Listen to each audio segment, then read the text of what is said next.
जो भी है। फिजिक्स में मैं पेपर 2 स्टार्ट करने जा रहा हूँ, ठीक है। पेपर 3 में हम लोग ने, पेपर 1 में हम लोगों ने 3 चैप्टर कंप्लीट कर लिया है, ठीक है। और हो सकता है कोई एक ही चैप्टर बैठा हो सकता है कोई 2 चैप्टर बैठा हो सकता है कोई तीनों के तीनों चैप्टर बैठा हो, कोई हो सकता है कि बीच बीच में भी बैठा हो, तो कोई प्रॉब्लम नहीं है। अभी पहला क्लास है इस न्यू चैप्टर का, तो इसमें अच्छे से करो। बाकी रिकॉर्डिंग्स जितनी जल्दी हो सके मैं डाल दूंगा, तो रेफर कर लेना। और जिसका बाकी रहेगा जो भी चैप्टर, उसको अलग से रिवीजन मिलेगा, तो उसके डरने की जरूरत नहीं है। तो अभी फिलहाल के लिए मैं जो चैप्टर स्टार्ट करने जा रहा हूँ उसका नाम है, क्या नाम है देखते हैं, लेट्स सी। ओहो क्या बात है, स्पेलिंग नहीं आ रही है।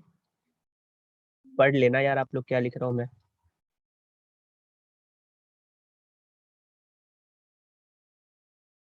क्या चैप्टर का नाम है, क्या लिखा है यहाँ? इलेक्ट्रोस्टैटिक्स। इलेक्ट्रोस्टैटिक्स, चैप्टर का नाम है इलेक्ट्रोस्टैटिक्स। तो ये चैप्टर हम लोग स्टार्ट करेंगे।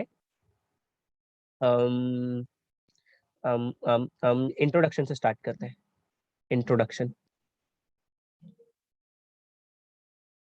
इंट्रोडक्शन में ना, पहले इंट्रोडक्शन में बहुत इंपॉर्टेंट चीज बताने जा रहा हूं मैं, तो प्लीज हम लोग उस चीज को ध्यान से सुनेंगे तो अच्छा रहेगा हम लोगों के लिए।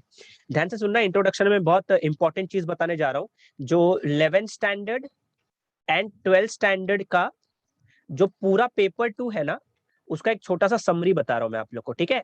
कि पेपर 2 में एक्चुअली हम लोगों को किस चीज की स्टडी करनी है, पेपर 2 में किस चीज की स्टडी करनी है। अच्छा, लास्ट टाइम हम लोगों ने मेजरमेंट चैप्टर पढ़ा था, याद है? मेजरमेंट में 7 फंडामेंटल फिजिकल क्वांटिटीज पढ़ी थी हम लोगों ने, राइट। 7 फंडामेंटल फिजिकल क्वांटिटीज, उसका नाम बता सकते हो आप लोग? जो जितनी जल्दी बता सकेगा अच्छा रहेगा। Temperature, time, length, mass, time, mass, mass, length, time, electric current, temperature, electric current, दो बाकी है, दो luminous बाकी है। intensity, luminous intensity, very good. और last amount of substance, very good. ये 7 चीज पढ़ी है हम लोगों ने, अमाउंट ऑफ सब्सटेंस। अब अमाउंट ऑफ सब्सटेंस की बात करूं, ये तुम लोग को पूरा नॉलेज केमिस्ट्री में मिलेगा। थोड़ा थोड़ा मैंने आप लोग को या तो ऑनलाइन क्लास में या तो मैंने क्लासेस में डिस्कस कर लिया है। ल्यूमिनस इंटेंसिटी अपने पोर्शन में नहीं है, तो इसके बारे में ज्यादा टेंशन लेने की जरूरत नहीं है। अब जो बचे 5 है, क्योंकि फंडामेंटल बोला है ना, तो एक्चुअली लेंथ को, मास को, टाइम को, टेम्परेचर को और इलेक्ट्रिक करंट को, ये सब डिटेल में पढ़ना है। ये सब डिटेल में पढ़ना है, हाँ, 11th और 12th में। तो टेम्परेचर वाला चैप्टर एक्चुअली हीट वाला चैप्टर है, ठीक है। और लेंथ के बारे में थोड़ा नॉलेज, मास के बारे में थोड़ा नॉलेज और टाइम के बारे में थोड़ा नॉलेज फर्स्ट चैप्टर में ही है। और फिर आगे आगे चल के उसका एक्सटेंशन मिलता है। अभी फिलहाल बात करूंगा मैं किसकी, इलेक्ट्रिक करंट की। तुम लोग को मालूम है क्या, अगर मैं ऐसे एक कंडक्टर ले लूं, ठीक है, और कंडक्टर से मैंने एक सेल को कनेक्ट किया, क्या हम लोग को मालूम है जो बड़ी वाली वर्टिकल लाइन है ये पॉजिटिव है और ये छोटी वाली लाइन क्या है, नेगेटिव है। कोई मुझे करंट का डायरेक्शन बता सकता है क्या? Direction of current, direction of I बता सकता है? डायरेक्शन ऑफ आई, करंट किस, higher potential to lower potential. Higher potential to lower potential. वैसे जिसको नहीं मालूम है, प्लस वाला साइन एक्चुअली रिप्रेजेंट करते हैं हम लोग हायर पोटेंशियल के लिए, और ये जो नेगेटिव वाला साइन है वो लोअर पोटेंशियल के लिए यूज करते हैं। तो करंट कैसे फ्लो होगा, ये हायर पोटेंशियल से निकलेगा, इसमें जाएगा, इस डायरेक्शन में ऐसे जाएगा, फिर नीचे उतर के फिर लोअर पोटेंशियल में चले जाएगा। तो करंट का डायरेक्शन मुझे इतना तो दिखाई दे रहा है, पॉजिटिव टू नेगेटिव है। क्या सबको दिखता है? Positive to negative. तो अभी मेरा क्वेश्चन ये है, किसी सर्किट में अगर करंट फ्लो हो रहा है, किसी सर्किट में अगर करंट फ्लो हो रहा है, तो करंट मतलब डिफाइन करना है सिंपल भाषा में या सिंपल लैंग्वेज में, तो आप लोग क्या बता सकते हो मुझे? क्या बता सकते हो करंट मतलब? करंट को डिफाइन करना है या करंट के बारे में कुछ भी नॉलेज है कि करंट क्या होता है, तो बता सकते हो आप कि क्या होता है करंट? बोलो। flow of electrons, flow charge, of electrons, charge, very good, flow of charges. वैसे इलेक्ट्रॉन्स ही फ्लो करते हैं सर्किट में, एकदम प्रिसाइसली आपने बोला, flow of electrons, flow of electrons. Electrons एकदम प्रिसाइज लैंग्वेज में एकदम करेक्ट आंसर है। पर इलेक्ट्रॉन क्या है, एक चार्ज है, तो फ्लो ऑफ चार्जेस बोलोगे तो भी चलेगा, ओके ओके, ठीक है। फ्लो ऑफ चार्जेस, तो चार्ज अगर सर्किट में फ्लो होगा तो मैं बोलूंगा कि करंट फ्लो हो रहा है। सर्किट में चार्ज अगर फ्लो होगा तो बोलूंगा मैं करंट फ्लो हो रहा है। फ्लो होना मतलब बहना, हाँ, ऐसे वाटर की जैसे हम लोग अज्यूम करते हैं। तो फ्लो ऑफ चार्जेस, तो मैं बताना इतना चाहता हूँ खाली आप लोग को कि पूरे चैप्टर में, मतलब पूरे पेपर 2 में हम लोगों को किसके बारे में स्टडी करना है पेपर 2 में, हाँ 11th और 12th में चार्जेस के बारे में स्टडी करना है। किसके स्टडी करना है? चार्जेस। पहली चीज ये किसके बारे में स्टडी करना है हम लोग को? चार्जेस के बारे में स्टडी करना है, ठीक है। अब चार्ज कुछ प्रॉपर्टी शो करता है मुझे, चार्ज कुछ प्रॉपर्टी शो करता है मुझे, वो प्रॉपर्टी को समझने की कोशिश करेंगे हम लोग थोड़ा ध्यान से, गलती से भी मिस मत करना कुछ भी चीज। अब चार्ज कुछ प्रॉपर्टी शो करता है, वो प्रॉपर्टी के बारे में मैं आपको अभी एक्सप्लेन करूंगा, सुनना। क्या प्रॉपर्टी है? सबसे पहली बात मुझे अगर डिफाइन करना है, मैं डिफाइन भी करूंगा चार्ज को, ठीक है, चार्ज की डेफिनेशन से चालू करेंगे। पर सबसे पहली चीज कि चार्ज के बारे में अगर स्टडी करनी है तो चार्ज की कौन कौन सी प्रॉपर्टी के बारे में स्टडी करना है, ठीक है। तो सबसे पहली बात याद रखना है मुझे, एक ऐसा चैप्टर आएगा जहां पे मैं अज्यूम करूंगा कि मेरा चार्ज रेस्ट पे है, मतलब charge should be at rest, rest वाली पोजीशन की बात करूंगा। पहले चार्जेस की स्टडी करूंगा एट रेस्ट, एट रेस्ट मतलब ऐसा कोई चैप्टर होगा जहां पे मैं चार्ज को रेस्ट पे लूंगा, तो ये एक अलग चैप्टर बन जाएगा, मतलब चार्ज को रेस्ट पे रखना है। और दूसरा वाला जो केस है, दूसरा वाला, ये तो फर्स्ट हो गया। सेकेंड वाला क्या है? सेकेंड वाला है moving with constant velocity, moving with constant constant velocity, velocity बोलो या स्पीड बोलो, हाँ दोनों बोल सकते हो, स्पीड बोलो या फिर वेलोसिटी बोलो। वेलोसिटी बस वेक्टर है, स्पीड क्या है? उस वेक्टर का सिर्फ एक नंबर है, मतलब मैग्नीट्यूड है। और थर्ड जो पार्ट है, थर्ड पार्ट पहले में तो रेस्ट पे है, मतलब अगर ये चार्ज है, ये रेस्ट पे है, ये कैसे है? रेस्ट पे है। तो चार्ज रेस्ट पे तो मैं एक चैप्टर की स्टडी करूंगा, नाम बताऊंगा उसका भी। तो चार्ज रेस्ट पे तो ये कुछ प्रॉपर्टी शो करेगा। अगर यही चार्ज ऐसे मूव करने लग जाए v वेलोसिटी से, तो फिर ये कुछ अलग प्रॉपर्टी दिखाएगा, उसकी भी बात करूंगा मैं। और तीसरे वाले में बोल रहा हूँ कि चार्ज एक्सेलरेट हो रहा है, एक्सेलरेट एक्सेलरेट्स, चार्ज एक्सेलरेट हो रहा है, मतलब इस बार मूव कर रहा है, मूविंग विथ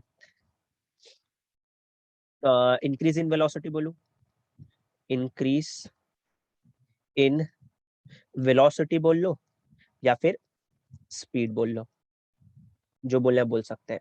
तो यहाँ पे एक्सेलरेट हो रहा है, एक्सेलरेट मतलब सर यहाँ पे मैंने वेलोसिटी को कांस्टेंट मानना है, मतलब इस पॉइंट पे, इस पॉइंट पे, इस पॉइंट पे, इस पॉइंट पे, हर पॉइंट पे speed v v v v। पर यहाँ पे अगर मैंने एक चार्ज लिया और मैं बोल रहा हूँ कि ये एक्सेलरेट हो रहा है, मतलब हर पॉइंट पे इसकी स्पीड बढ़ रही है। एग्जाम्पल के तौर पे इस पे 1 है तो इसमें 1 से ज्यादा होगी, सपोज करो 2 3 4 5, ऐसे कंटिन्यूअसली आपकी स्पीड बढ़ रही है। तो यहाँ पे चार्ज रेस्ट पे है, यहाँ पे चार्ज सेम वेलोसिटी से आगे बढ़ रहा है, पर यहाँ पे चार्ज एक्सेलरेट हो रहा है। तीनों केस में चार्ज अलग अलग प्रॉपर्टी दिखाएगा। अब मैं वो प्रॉपर्टी को आपको समझाने की कोशिश कर रहा हूँ, थोड़ा ध्यान से सुनते जाना, बहुत इंटरेस्टिंग चीज है ये, और ये चीज अभी आपके हाथ में है, आप लोग इस चीज को यूज करते हो, ठीक है। अगर चार्ज रेस्ट पे है, अगर चार्ज रेस्ट पे है तो ये अपने आसपास, सुनते जाना, अगर आपका चार्ज अगर आपका चार्ज रेस्ट पे है, अगर आपका चार्ज रेस्ट पे है, तो ये अपने आसपास, ये अपने आसपास क्या बनाएगा, ये अपने आसपास क्या बनाएगा, ये अपने आसपास बनाएगा इलेक्ट्रिक फील्ड। सुन लो यार, सेकेंड पॉइंट, चार्ज अगर रेस्ट पे है तो ये अपने आसपास क्या बनाएगा, वर्ड बोला मैंने, इलेक्ट्रिक फील्ड बनाएगा, ठीक है। चार्ज अगर रेस्ट पे है तो वो इलेक्ट्रिक फील्ड बनाएगा। देखो चार्ज ना, चार्ज की प्रॉपर्टी की वो अपने आसपास हमेशा क्या बनाने वाला है, इलेक्ट्रिक फील्ड बनाएगा ही बनाएगा, चाहे वो रुका हुआ हो चाहे वो मूव कर रहा हो। मतलब चार्ज की प्रॉपर्टी यही है कि वो इलेक्ट्रिक फील्ड अपने आसपास बना देगा। अभी फिलहाल रेस्ट पे तो सिर्फ वो इलेक्ट्रिक फील्ड ही बना रहा है, इलेक्ट्रिक फील्ड ही बना रहा है। अब इसकी बात करते हैं, इसकी बात करते हैं। इधर नंबरिंग करने से अच्छा मैं इसको नंबरिंग नहीं करता, इलेक्ट्रिक फील्ड की बात किया मैंने यहाँ पे, इसकी बात करते हैं अभी, इसमें क्या हाल है। इसका जो सेकेंड पॉइंट है वो क्या है, इसका सेकेंड पॉइंट क्या है, अगर ये इलेक्ट्रिक फील्ड बना रहा है तो ये क्या बना रहा है, इस बार चार्ज मूव कर रहा है। चार्ज की फंडामेंटल प्रॉपर्टी वो इलेक्ट्रिक फील्ड तो बनाएगा ही बनाएगा, इलेक्ट्रिक फील्ड तो बनाएगा ही बनाएगा, इलेक्ट्रिक फील्ड। पर अब क्योंकि एक सेकेंड रुको, चार्ज है तो इलेक्ट्रिक फील्ड बनाएगा ही बनाएगा, पर चार्ज अभी क्या हो रहा है, मूव हो रहा है, चार्ज मूव हो रहा है। सॉरी, चार्ज मूव हो रहा है, इसीलिए अब वो अपने आसपास मैग्नेटिक फील्ड भी बनाएगा। इलेक्ट्रिक फील्ड वाला चैप्टर आज पढ़ रहे हैं हम लोग, ठीक है। आज हम लोग इलेक्ट्रिक फील्ड वाला चैप्टर पढ़ रहे हैं, तो आज रेस्ट वाली कहानी पूरा डिटेल में समझेंगे। और मैं खाली अभी ये आइडिया देता हूँ कि अगर चार्ज मूव करने लग जाए तो ये मैग्नेटिक फील्ड कैसे बनाता है। तो ये चीज हम लोग ने 10th में ऑलरेडी पढ़ ली है, सुनो ध्यान से। क्या हम लोग ने ऐसा कुछ पढ़ा है कि किसी कंडक्टर में अगर तुम लोग करंट फ्लो करा दो तो इसके आसपास क्या बनता है? किसी कंडक्टर में करंट फ्लो कराओ तो इसके आसपास क्या बनता मैग्नेटिक है? फील्ड। मैग्नेटिक फील्ड बनती है। अच्छा, इस कंडक्टर में मैंने करंट को फ्लो कराया, मतलब चार्जेस मूव करने लग गए। और मैंने अभी आपको बताया जब चार्जेस मूव करते हैं तो ये मैग्नेटिक फील्ड भी बनाते हैं। इलेक्ट्रिक फील्ड भी है यहाँ पे, वो भी डिस्कस करूंगा मैं, पर मैग्नेटिक फील्ड भी बनाते हैं। क्या सेकेंड कॉन्सेप्ट समझ में आ गया मुझे कि चार्ज मूव करेगा यस सर। वेलोसिटी से तो मैग्नेटिक फील्ड भी बनाएगा। इसका नेक्स्ट कॉन्सेप्ट क्या है? ये तो एक्सेलरेट कर रहा है, मतलब चार्ज है, मूव तो कर रहा है, पर स्पीड बढ़ाते जा रहा है, स्पीड बढ़ाते जा रहा है, स्पीड बढ़ाते जा रहा है। एरो बड़ा बना रहा हूं, इसका मतलब उसकी स्पीड बढ़ रही है, ठीक है। स्पीड बढ़ाते जा रहा है ये। तो क्या होगा सर? मतलब इसके पास इलेक्ट्रिक फील्ड तो है ही है, इलेक्ट्रिक फील्ड तो है ही है। स्पेलिंग लिख लेता हूँ यार, रुको। इलेक्ट्रिक फील्ड तो इसके पास है, उसमें कोई प्रॉब्लम नहीं है, इलेक्ट्रिक फील्ड प्लस इसके पास मैग्नेटिक फील्ड भी है क्योंकि ये मूव कर रहा है। इसके पास मैग्नेटिक फील्ड भी है क्योंकि ये मूव कर रहा है। पर मूव करते करते ये एक्सेलर अपनी स्पीड भी बढ़ा रहा है, अपनी स्पीड भी बढ़ा रहा है। तो क्योंकि ये अपनी स्पीड बढ़ा रहा है, इसीलिए ये एनर्जी भी रेडिएट करेगा। Energy radiate, energy radiate, radiates.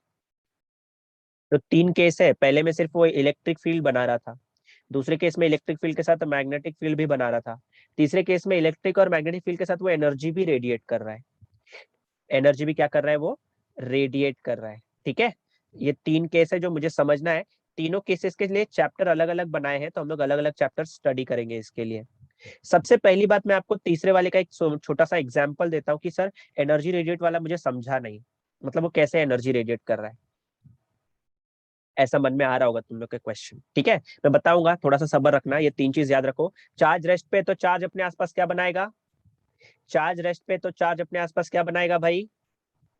Charge rest पे है तो अपने आसपास क्या बनाएगा? देखो चार्ज रेस्ट पे है, चार्ज रेस्ट पे तो वो अपने आसपास क्या बना रहा है? अरे नीचे लिखा है ना, इलेक्ट्रिक फील्ड। इलेक्ट्रिक फील्ड बनाएगा। चार्ज रेस्ट पे तो वो अपने आसपास इलेक्ट्रिक फील्ड बनाएगा।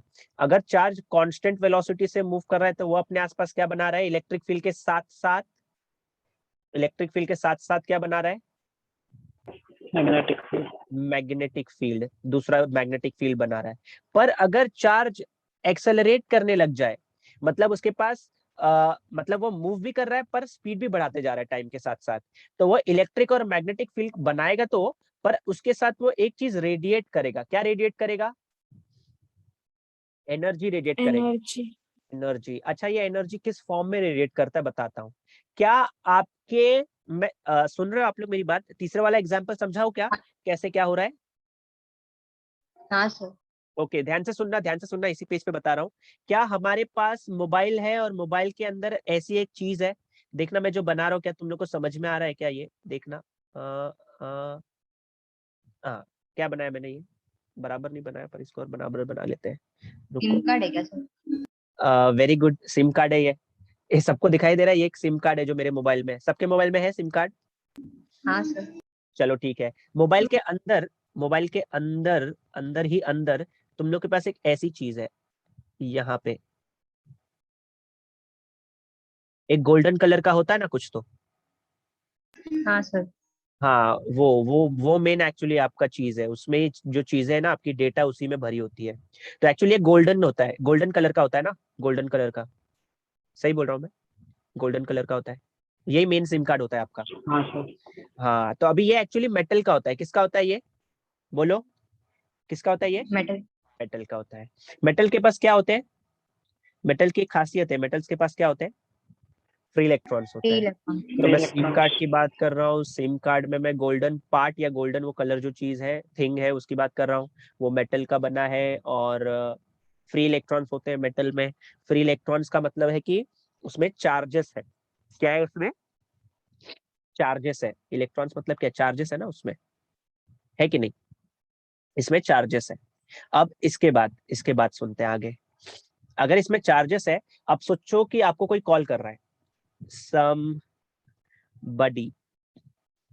somebody is calling you, somebody is calling you। अब कोई आपको अगर कॉल करेगा, if somebody is calling you, क्या मैं बोल सकता हूँ आपका जो मोबाइल है, अभी तो बहुत हाई फंडू मोबाइल आ गए, मैं मेरे टाइम पे ये मोबाइल था नोकिया का 123 ऐसे मोबाइल होते थे। तो सोचो ना, अगर कोई आपको कॉल करेगा तो क्या आपका मोबाइल वाइब्रेट करेगा ऐसे, इस डायरेक्शन में, राइट लेफ्ट? हाँ सर। सोच के देखो, मतलब ये वाइब्रेट हो रहा है, मैं वाइब्रेशन दिखा रहा हूँ। अच्छा, तुम लोग जब पहले वाले मोबाइल देखते थे ना, जो छोटे मोबाइल होते हैं ना, डब्बे पीस, अभी तो डब्बा पीस बोलते हैं उसको, नोकिया 2690, वो जब कोई कॉल करता है हम लोगों को तो ये वाइब्रेशंस ना इंक्रीज होते जाते हैं। सोचो, क्या मैं सही बोल रहा हूँ? वाइब्रेशन हाँ बढ़ते सर। जाएगा मोबाइल का। क्या ये समझ में आ गया मुझे? वाइब्रेशन बढ़ते जाएगा। हाँ सर। अच्छा, अभी मोबाइल की बात करता हूँ, ये सब चीज को कनेक्ट करूंगा मैं, और तीसरा एग्जांपल समझाने की कोशिश करूंगा मैं। Mobile mobile actually states of matter का पार्ट है। स्टेट्स ऑफ मैटर का पार्ट है। स्टेट्स ऑफ मैटर मतलब, स्टेट्स ऑफ मैटर में 3 चीज है, सॉलिड, लिक्विड, गैस। और मोबाइल फिलहाल सॉलिड है। क्या मैं सही बोल रहा हूँ? मोबाइल फिलहाल क्या है? सॉलिड है। सॉलिड को आप मैग्नीफाई करोगे, याद करो क्या बताया था मैंने, क्या मिलेगा आपको? मॉलिक्यूल मिलेगा। सॉलिड को मैग्नीफाई करने से क्या मिलता है? उसके अंदर के मॉलिक्यूल्स मिलते हैं। मॉलिक्यूल्स को आप मैग्नीफाई करोगे, बड़ा करके देखोगे तो उसमें छोटू पार्टिकल्स दिखेंगे। क्या सही बोल रहा हूं मैं? और हाँ सर। पार्टिकल्स को Yes, अगर आप sir. मैग्नीफाई करते हो, तो पार्टिकल्स के अंदर मुझे छोटे छोटे एटम्स दिखते हैं। और एटम्स के अंदर ही क्या होते हैं? Charges, electrons, protons, neutrons, anti neutrino, बहुत सारी चीजें होती है। अभी खाली हम लोग अपना टॉपिक स्टिक करेंगे इलेक्ट्रॉन, प्रोटॉन्स और न्यूट्रॉन्स पे। तो बेसिकली एटम्स के अंदर चार्जेस तो है। तो अगर आपका मोबाइल वाइब्रेट करेगा अगर आपका मोबाइल वाइब्रेट करेगा, वो भी इंक्रीजिंग स्पीड के साथ, उसकी वाइब्रेशन बढ़ रही है मतलब उसकी स्पीड बढ़ रही है, तो क्या उसके अंदर के चार्जेस भी वाइब्रेट करेंगे इंक्रीजिंग स्पीड के साथ? सोचो, करेंगे? हाँ मैचिंग सर। करो। मोबाइल वाइब्रेट कर रहा है, मोबाइल के अंदर के फिर मॉलिक्यूल्स वाइब्रेट करेंगे, पार्टिकल्स वाइब्रेट करेंगे, एटम्स वाइब्रेट करेंगे, और अल्टीमेटली उसके चार्जेस वाइब्रेट करेंगे। और चार्जेस का वाइब्रेशन कंटिन्यूअसली बढ़ते जा रहा है, बढ़ते जा रहा है। तो अगर चार्जेस का वाइब्रेशन बढ़ रहा है, मतलब चार्ज बेसिकली क्या कर रहे हैं? चार्ज बेसिकली क्या कर रहे हैं? चार्ज बेसिकली क्या कर रहे हैं? एक्सेलरेट हो रहे हैं। चार्ज एक्सेलरेट हो रहे हैं, और चार्ज एक्सेलरेट होंगे तो वो इलेक्ट्रिक फील्ड, मैग्नेटिक फील्ड और एनर्जी रेडिएट करेंगे। कैसे सर? सुनो, ये जो ये जो इलेक्ट्रिक और मैग्नेटिक फील्ड है, इसको मैं कंबाइन करके मैं इसको इलेक्ट्रोमैग्नेटिक वेव्स बोलता हूँ। क्या बोलता हूँ? Electromagnetic waves. इसको मैं क्या बोलता हूँ? Electromagnetic waves. इलेक्ट्रिक फील्ड और मैग्नेटिक फील्ड को कंबाइन करके इलेक्ट्रोमैग्नेटिक वेव्स बनती है। ये इलेक्ट्रोमैग्नेटिक वेव्स क्या होता है? क्या आपके फोन के अंदर आपको एक ऐसी चीज नजर आती है?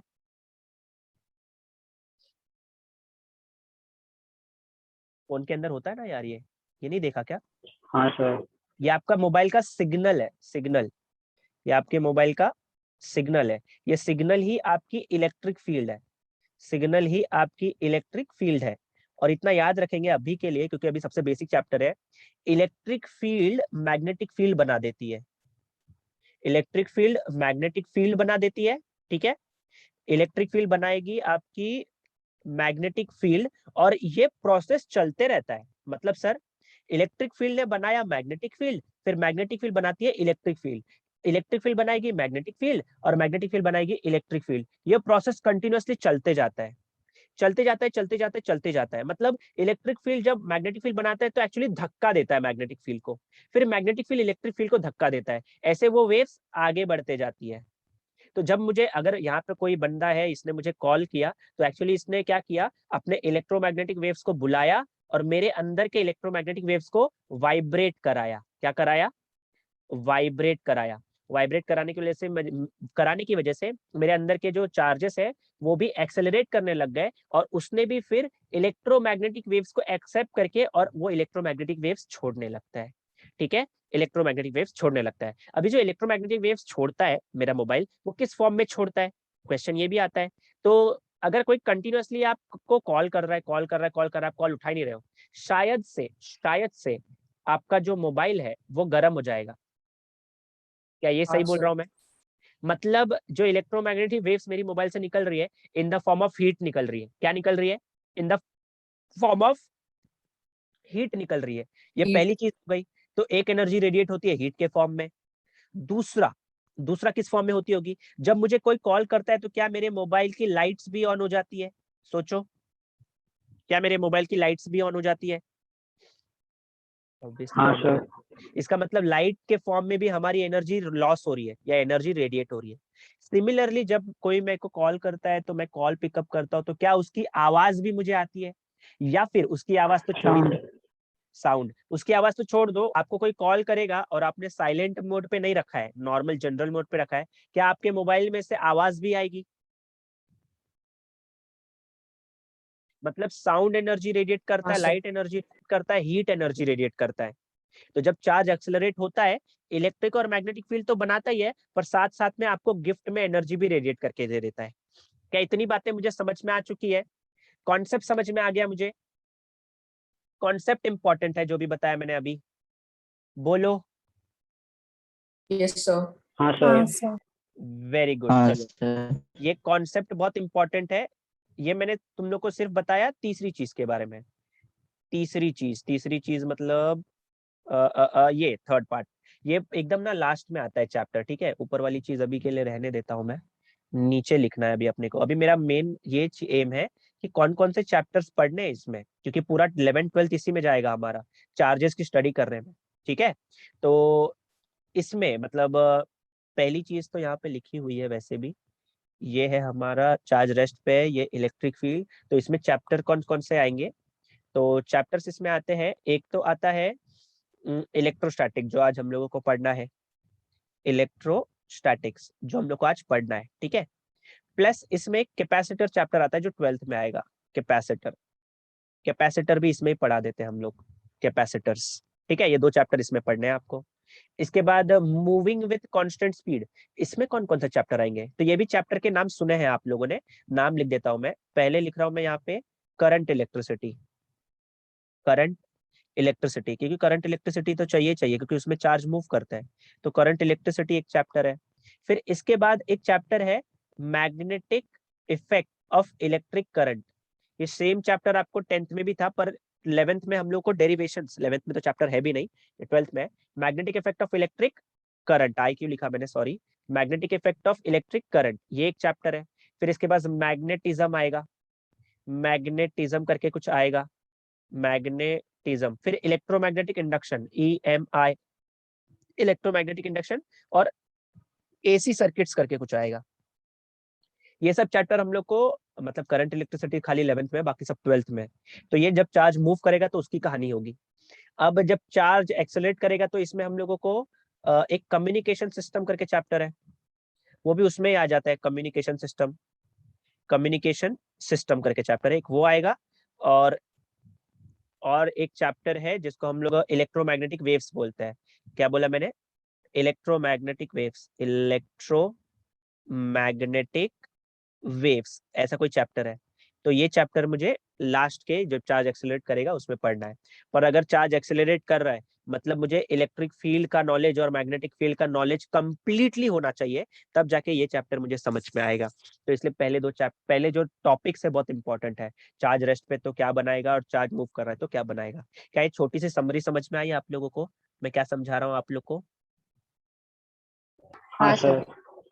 Okay, yes sir. ठीक है, वेरी गुड। अब हम लोग रेडी है इस अब हम लोग रेडी हैं इस चैप्टर को स्टार्ट करने के लिए। इलेक्ट्रोस्टैटिक लिटरल मीनिंग से चालू करेंगे इस चीज को और आगे बढ़ेंगे। ठीक है, चलो स्टार्ट करते हैं इस चैप्टर को। अभी क्योंकि टॉपिक का नाम आप लोग ने देख लिया, चैप्टर का नाम क्या है? इलेक्ट्रोस्टैटिक्स। इलेक्ट्रोस्टैटिक्स। तो यहाँ पे डेफिनेशन से भी शुरुआत कर लेंगे, पर सिंपल मीनिंग की बताओ तो इलेक्ट्रो का मतलब क्या होता है? Electric charge, electric charge. और स्टैटिक मतलब मुझे समझ में आता है स्टेशनरी या फिर रेस्ट, तो स्टेशनरी लिख लो या फिर रेस्ट लिख लो, स्टेशनरी या फिर एट रेस्ट, एट रेस्ट, ये मीनिंग होती है। मतलब जो भी चार्जेस की स्टडी करेंगे हम लोग, वो कैसे होने चाहिए? रेस्ट पे होने चाहिए, ठीक है, रेस्ट पे होने चाहिए। तो ये पूरे चैप्टर में चार्जेस को हम लोग रेस्ट पे कंसिडर करके चीजों की स्टडी करेंगे, ठीक है।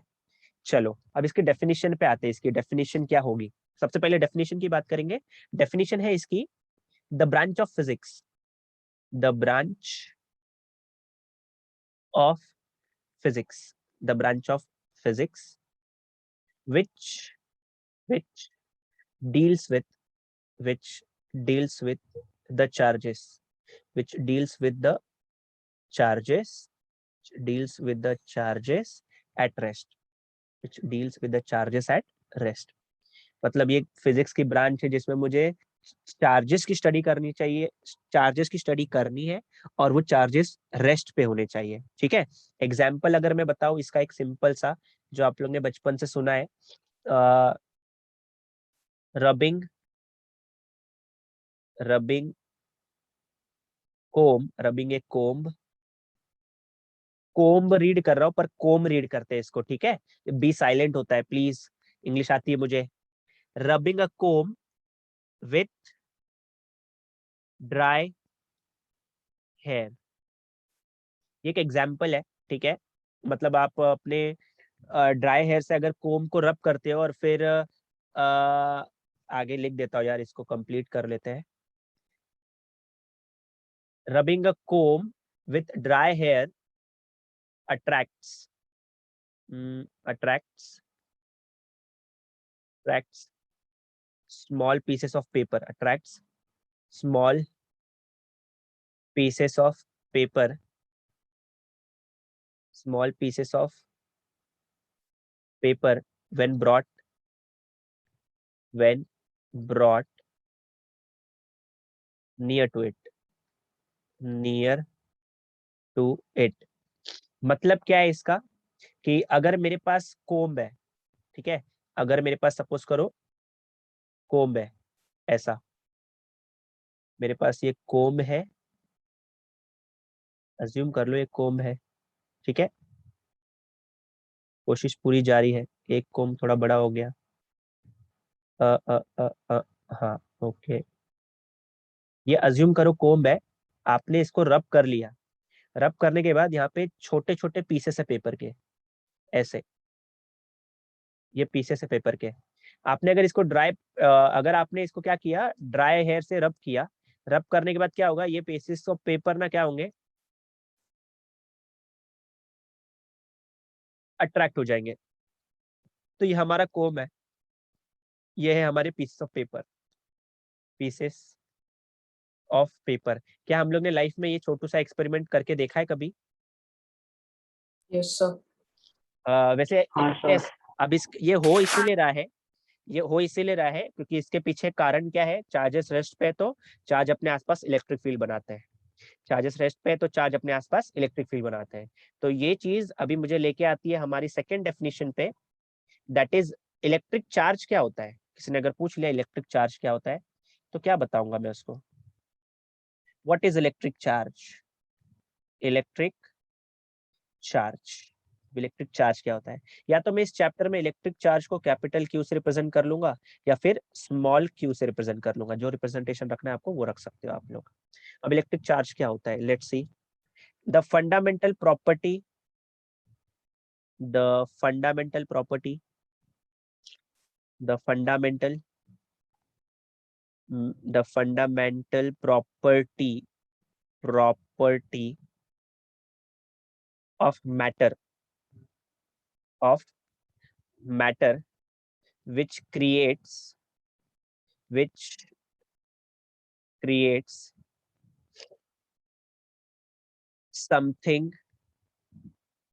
which creates electric field, which creates electric field around its vicinity, around its vicinity, vicinity मतलब समझता है तुम लोग को, अपने आसपास का एरिया। तो एक्चुअली ना इलेक्ट्रिक चार्ज एक फंडामेंटल प्रॉपर्टी है मैटर की। सर फंडामेंटल मतलब क्या? मैटर का सबसे छोटा पार्ट है चार्ज, फंडामेंटल सबसे बेसिक।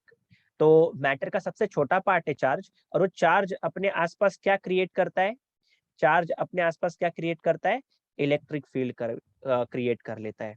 तो ये चार्ज है जिसकी डेफिनेशन है the fundamental property of matter which creates electric field around its vicinity. अपने आसपास क्या बना लेता है? इलेक्ट्रिक फील्ड बना लेता है। तो ये चार्ज होता है। ये क्या होता है? चार्ज होता है। ये क्लियर है? तो अगर सोचो सोचो अगर मैंने ऐसा कुछ लिख भी दिया, तो अगर मैंने यहाँ पे एक चार्ज लिया, सपोज करो ऐसा, ये मैंने बोला कि एक चार्ज है, ठीक है। चार्ज किसके अंदर होगा? चार्ज किसके अंदर होगा? एक एटम के अंदर होगा। यहाँ पे एक एटम बना दिया मैंने बोला एक एटम है। अगर चार्ज एक एटम के अंदर है तो चार्ज अपने आसपास क्या बनाएगा? बोला मैंने, चार्ज अपने आसपास क्या बनाएगा? चार्ज अपने आसपास क्या बनाएगा? Very good Lokesh Shetty, very nice. एक सेकेंड रुको। चार्ज अपने आसपास, चार्ज अपने आसपास क्या बनाएगा? चार्ज अपने आसपास क्या बनाएगा? तुम लोग बोल नहीं रहे हो। चार्ज अपने आसपास क्या बना रहा है? चार्ज अपने आसपास क्या Sir, बना रहा electric है? field. इलेक्ट्रिक फील्ड बना रहा है। ये जो दिख मैग्नेटिक रहा फील्ड। है, नहीं हाँ इलेक्ट्रिक फील्ड। मैडम, नहीं। इलेक्ट्रिक चार्ज, इलेक्ट्रिक फील्ड जब तक मूव नहीं करेगा चार्ज तब तक। अभी फिलहाल मैं एज्यूम कर रहा हूँ कि charge is at rest, charge is at rest. अब जब तक चार्ज रेस्ट पे, तो क्या बनाएगा अपने आसपास? Electric field. तो जो मैंने blue blue blue blue dot dot line से बनाया ना, वो आपका क्या है? इलेक्ट्रिक फील्ड है। क्या छोटू छोटू चीजें हमको समझ में आती है? ये चीज समझ Yes, में? sir. हाँ सर। हाँ चलो सर। हाँ सर। ठीक है। अब इलेक्ट्रोस्टैटिक की डेफिनेशन की बात हो गई, इलेक्ट्रिक चार्ज क्या होता है ये बात हो गई। तो अब मैं बात करता हूँ यहाँ पे कुछ और चीजों की। सबसे पहले मैं बात करूंगा आप लोगों के साथ कि किसकी बात करूं, किसकी बात करूं। सबसे पहले सुनो, एक कॉन्सेप्ट सुनो। मेरे पास एक बॉडी है, एक्चुअली कॉन्सेप्ट किस टॉपिक पे बेस्ड है वही लिख देता हूँ मैं। टॉपिक का नाम है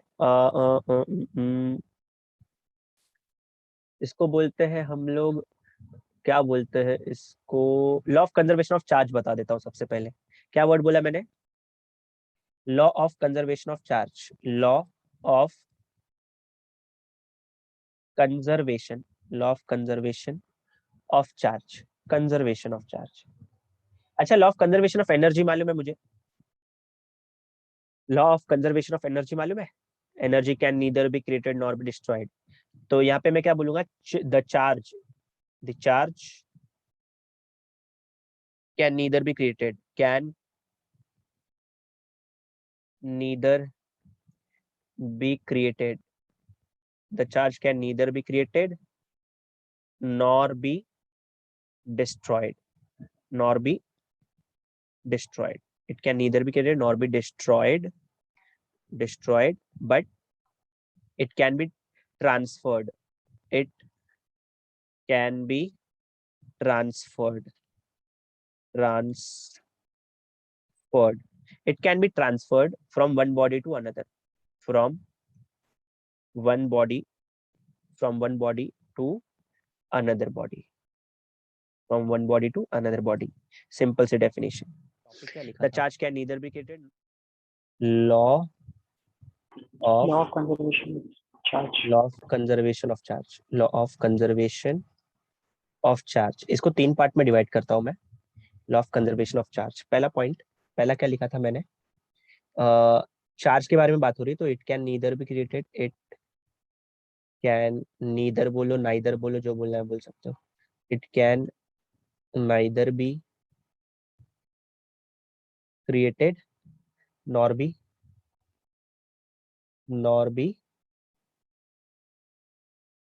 destroyed.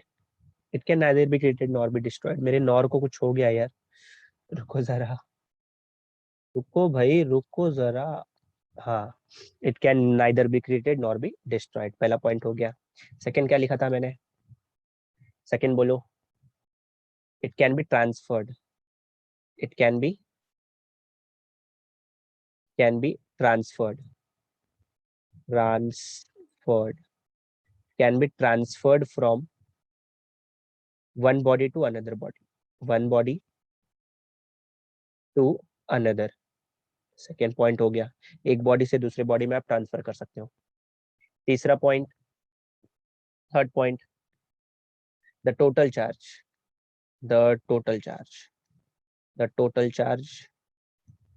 in any isolated system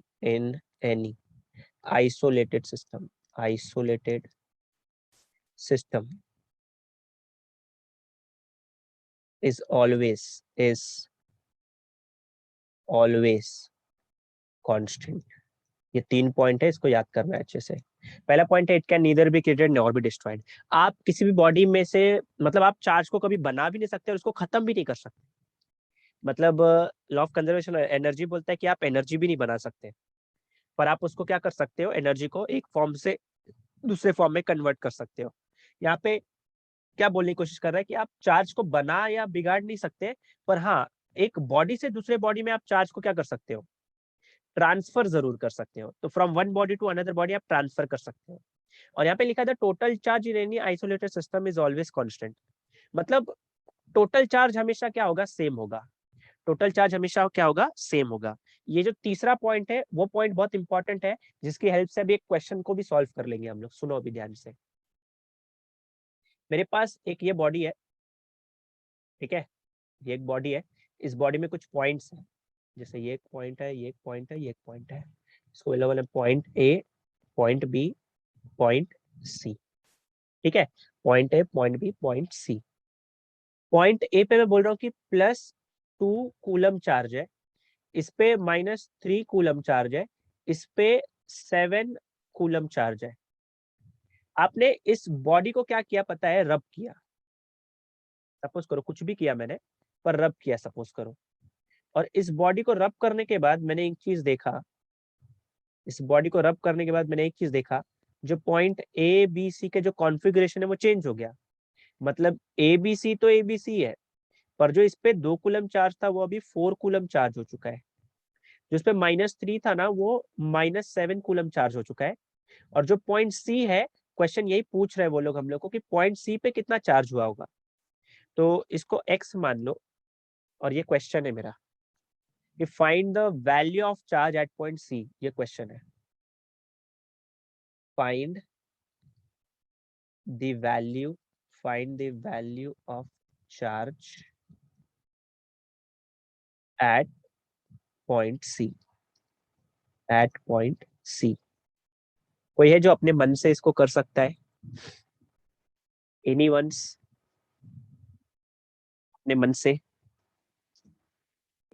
sir 1 coulomb. 1 coulomb कैसे आया? 1 कूलम हाउ? सर दोनों साइड कांस्टेंट है ना. तो फिर उसके बाद तो फिर क्या किया आपने? मतलब ऐसे कैसे किया कि आपको 1 कूलम आंसर आ गया? और +1 आया कि -1 आया? तो बताया नहीं आपने. Sir plus. अच्छा, +1 आया आपको. शायद ओके. अरे शायद से क्या होता है, कंफर्म करो. और कोई है भाई जिसको कुछ कहना है अपने बचाव में? एनीवन? सर क्वेश्चन रिपीट करो ना एक बार. मतलब मेरे पास एक बॉडी है यहाँ पे, ठीक है. चलो इस बॉडी का नाम ले लेता हूँ मैं x. ये भी बॉडी x ही है. इस बॉडी पे पॉइंट ए पे, पॉइंट बी पे और पॉइंट सी पे कुछ चार्जेस है, +2, -3, +7. मैंने इस बॉडी को रब किया, और रब करने के बाद देखा पॉइंट ए बी और सी का कॉन्फ़िगरेशन बदल गया. मतलब जो पहले 2 था वो +4 हो गया, -3 से -7 हो गया. तो ये +7 से कितना हो जाएगा, ये फाइंड आउट करना है मुझे. ये मुझे फाइंड आउट करना है. कैसे करेंगे ये बता. +13. +13 क्या किया आपने शिनचैन? सर वो पैटर्न देखा, पहले 2 से बढ़ रहा है, फिर नेक्स्ट टाइम 4 से बढ़ रहा है, फिर अभी 6 से बढ़ रहा बढ़ेगा। है, फिर 6। Very good, very good, wrong answer, very nice. यार सर। और कोई है, किसी को कुछ बोलना है?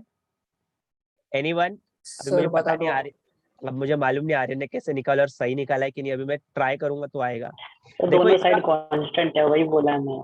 अच्छा अच्छा, मुझे तो दोनों लगता है साइड इसका एडिशन सेम ही होना चाहिए। वेरी गुड वेरी गुड, मतलब आर्यन को आ चुका है। एक्चुअली यहाँ पे मैंने बोला थर्ड पॉइंट ना यहाँ पे काम आएगा, यहाँ पे थर्ड पॉइंट काम आएगा। थर्ड पॉइंट क्या बोलता है? Total charge in any isolated system is always constant. मतलब ये टोटल चार्ज को ऐड करो, कितना आ रहा है? देखो 7 और 2 हो गया 9, 9 में से 3 सब्ट्रैक्ट करोगे तो 9 में से 3 6। सब्ट्रैक्ट 6 कूलम आएगा। और यहाँ पे देखो कितना आ रहा है, 4 और -7 कितना होता है? -3। पर एक चीज बाकी है यहाँ पे, तो मैंने इसको +x लिख लिया। दोनों इक्वल होना चाहिए, दोनों क्या होना चाहिए? इक्वल। तो अब ये -3 है, इस तरफ जाएगा तो क्या हो जाएगा? 6 coulomb plus 3 coulomb which is equal to x। x की वैल्यू कितनी आ गई? 9 कूलम। हाँ सर समझा। पैटर्न वैटर्न नहीं देखना है, हाँ यहाँ पे। ये तुम लोगों को क्या इंस्टाग्राम का मीम लग रहा है क्या? समझ नहीं में सर, आया? वो निकेत सर क्या बोलते हैं पैटर्न देखने का मैच में, तो देख लिया। हाँ, वो तो अरे यार, वो तो एपीजीपी की बात कर रहे हैं सर, ये कहाँ एपीजीपी है। सबको समझ में आ गया ये क्या किया मैंने? एवरीवन? मैं हाँ फिर से सर। बोलूँ? हाँ सर। तो मैंने समझाया क्या अभी यहाँ पे कि ये जो बॉडी एक्स है, इसमें टोटल चार्ज को काउंट कर लो, कितना है? कितना है? 2 और 7 9, 9 में से 3 को सब्ट्रैक्ट किया तो 6 आ गया, ये है ना? ये पहली चीज हो गई। आप राइट वाले बॉडी में भी काउंट कर लो, राइट वाले बॉडी में भी काउंट कर लो। देखो ये +4 है और ये -7 है और ये x है, तीनों को ऐड करना है। +4 -7 होता है 3 कूलम और ये है +x, ऐड करना है ना। अब ये माइनस है, उधर जाएगा तो प्लस हो जाएगा, x की वैल्यू आ गई, मतलब यहाँ पे 9 कूलम रखना पड़ेगा। यहाँ पे ऐड करके 6 आ रहा है ना, यहाँ पे भी ऐड करके 6 आ रहा है, आना चाहिए, क्योंकि आइसोलेटेड सिस्टम में हमेशा कांस्टेंट रहेगा टोटल चार्ज। तो वो लॉजिक लगाया मैंने यहाँ पे कि टोटल चार्ज हमेशा कांस्टेंट होना चाहिए, रब करने के पहले और रब करने के बाद, ये लॉजिक लगाया मैंने। सबको समझा अभी? क्लियर है? Yes sir. एक हाँ सर। क्वेश्चन दिया जाए क्या? एक क्वेश्चन दूं? हाँ सर। दे दो।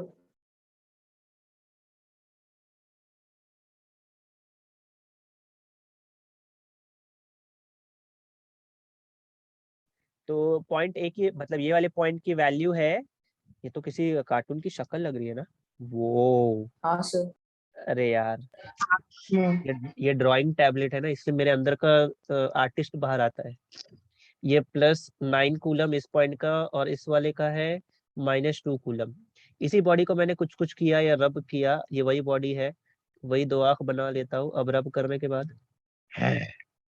सॉरी, ये तीसरा पॉइंट, ये जो -3 कूलम है, ये आपका इस बार -2 कूलम हो गया। सेकेंड वाला ये जो 9 है, ये सीधा -9 कूलम हो गया। क्वेश्चन ये है कि ये जो पॉइंट है जो -2 था, ये क्या हो जाएगा? तो इसको मैंने x बोल दिया 15। है, 15। हाँ सर। अच्छा 15। रुको चेक कर लेंगे, बाकी सबको भी अगर 15 आए तो आपका आंसर राइट है, बाकी सबको भी आया तो आपका आंसर राइट है। बाकी लोग का की हाल है? हाँ सर। 15 आ गया? हाँ सर। ओके, और लोग का, बाकी लोग का भी पूछ लो भाई, सॉरी बता दो भाई। कीर्तिश कुछ आ रहा है? हाँ सर, 1 मिनट। ओके, सौले कुछ आ रहा है? Yes sir. ओके, मानव, हाँ सर। मानवता दिखाओ और आंसर बताओ। ध्यान बहुत भटक रहा है आपका, क्लास में आके पीट देना है मैंने, पीट देना है, मतलब मेरी बैक आपको दे दूंगा। शी, या सही कुछ समझ सर में आ रहा है? जोक। बहुत गंदा। हाँ सर, आ रहा है। क्या आएगा आंसर, बता नहीं रहे हो आप? आज सही की आवाज आ रही है, देखो भगवान के दर्शन हो गए आज। नहीं तो आवाज ही नहीं आती है। बाकी सब आंसर बताओ जल्दी, तो हम लोग आगे बढ़ते हैं। मानव जल्दी, कल बताओगे? रुके रहे हम लोग। सिंपल क्वेश्चन है यार ये। मानव आ रहा है कि नहीं आ रहा है, ये क्वेश्चन है मेरा। 15 आया, तन्वी को 15 आ गया। बाकी लोग को कितना आ रहा है? 15 ही आ रहा है। देखो ना, इसको सर ऐड तो करना। 15 है। 15 आया। ये -3 है, ये -2 है, और ये +9 है। तो -3 -2 -5, और ये हो जाएगा +9। इक्वल दिखा दो किसके? यहाँ पे 2 है, -9 है, तो ये -11 हो जाएगा। -11, और नीचे x है तो +x कर लो। तो ये हो जाएगा +4, ये हो जाएगा +4, और ये हो गया +4। राइट लिख रहा हूँ मैं? हाँ, मैं राइट लिख रहा हूँ। ये +4 हो जाएगा, और ये उधर चले जाएगा, तो 11 हो जाएगा, which is equal to x। तो x इज इक्वल टू 15 आएगा। सब जिसको 15 आया, कॉन्ग्रेचुलेशंस। आप लोग इस लॉ को यूज करना क्वेश्चन के थ्रू समझ चुके हो। ठीक है, क्लियर है? क्लियर है तो स्प्राइट है। सबको समझ गया? आगे बढ़ा जाए। हाँ सर। चलो, Yes, वेरी sir. नाइस। ये क्वेश्चन था, find the value of charge at point C, और ये ओके, वेरी नाइस। चलो आगे बढ़ते हैं, इसको सेव करते हैं और आगे बढ़ते हैं, नेक्स्ट टॉपिक की तरफ बढ़ते हैं। Page number 4। ग्रीन कलर बहुत अच्छा दिखाई दे रहा है यार। Am loving it. ये भी कलर ओके ओके ही है। तो अभी मैं बात कर रहा हूँ क्वांटाइजेशन ऑफ चार्ज की। अभी जो टॉपिक है हमारा वो है quantization of charge. Word word ही इतने खतरनाक है, बोलते टाइम ट्विंग बोल रहा हूँ टंग ट्विस्ट हो जाती है। तो क्या वर्ड बोला मैंने यहाँ पे? Quantization, quantization of charge, quantization of charge. Quantization of charge पढ़ना है अभी। अभी थोड़ा सा कॉन्सेप्ट सुनते जाते हैं। क्या है क्वांटाइजेशन ऑफ चार्ज? मैंने आपके सामने क्या किया, एक बॉडी लिया, सुनते जाओ। ये एक बॉडी है। इस बॉडी, मतलब कौन सी बॉडी है? मैंने ये सोडियम लिया। क्या लिया है मैंने? ये सोडियम। क्या आप लोग को एटॉमिक नंबर मालूम है सोडियम का? क्या हम लोगों को सोडियम का एटॉमिक नंबर मालूम है? 11। 11, वेरी गुड। तो एटॉमिक नंबर 11 बोला, इसका मतलब क्या है कि शायद से इसमें अगर 11 इलेक्ट्रॉन्स है तो 11 प्रोटॉन्स भी तो है। सोच लो। E माइनस मतलब लिया मैंने यहाँ पे इलेक्ट्रॉन्स, इलेक्ट्रॉन, और फिर इसके बाद E+ का क्या मतलब होता है? प्रोटॉन। तो यहाँ पे जितने इलेक्ट्रॉन्स होंगे उतने ही प्रोटॉन्स होंगे, ताकि दोनों का जो इफेक्ट है वो नल हो जाए, और एज एन इफेक्ट ये बॉडी मुझे न्यूट्रल मिले। कैसी बॉडी मिले? न्यूट्रल। क्या आपके पास जो फोन है, आप उसको टच करते हो तो आपको करंट लगता है? लगता है क्या? नहीं। नहीं लगता है करंट। करंट नहीं लगता है मतलब उसमें जितने नंबर ऑफ इलेक्ट्रॉन्स होंगे उतने नंबर ऑफ प्रोटॉन्स होंगे, और दोनों बराबर है। अगर number of electron number of proton बराबर है तो दोनों एक दूसरे के इफेक्ट को नल कर देंगे, जीरो कर देंगे, नील कर देंगे, और वो बॉडी आपकी न्यूट्रल बन जाएगी। बॉडी आपकी क्या बन जाएगी? न्यूट्रल।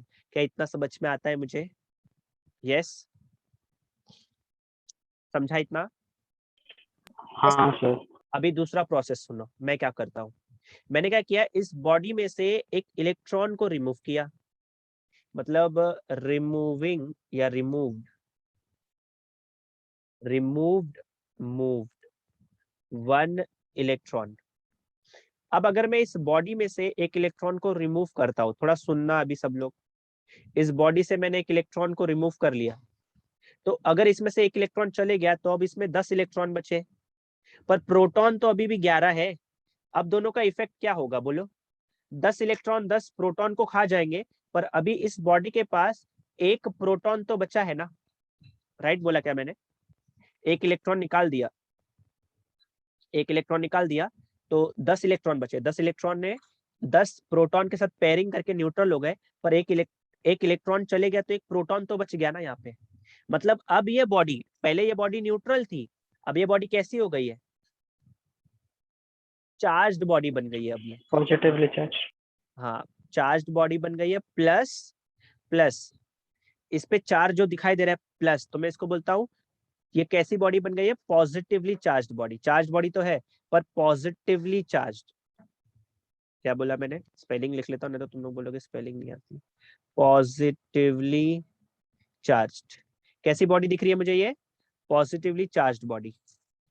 चार्ज्ड बॉडी तो है पर कैसी बॉडी है? ये पॉजिटिवली चार्ज्ड बॉडी है।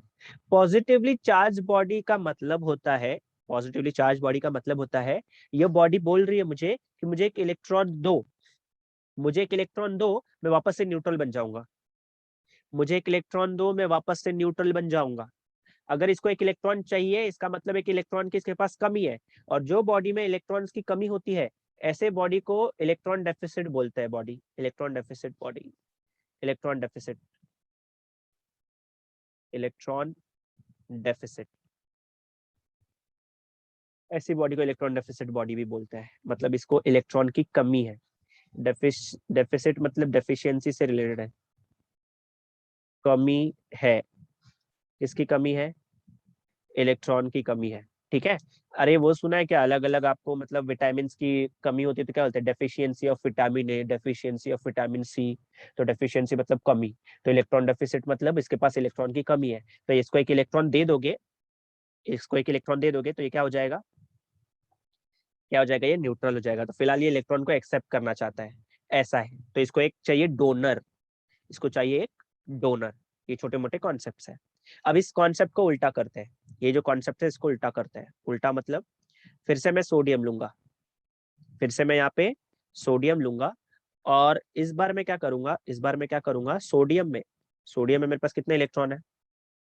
11। कितने प्रोटॉन है? 11। पर इस बार मैं क्या करूंगा? इस बार मैं क्या करूंगा? रिमूव करने के बदले ऐड कर दूंगा। Added 1 electron. इसमें इलेक्ट्रॉन को रिमूव कर दिया, इसमें इलेक्ट्रॉन को ऐड कर रहा हूँ।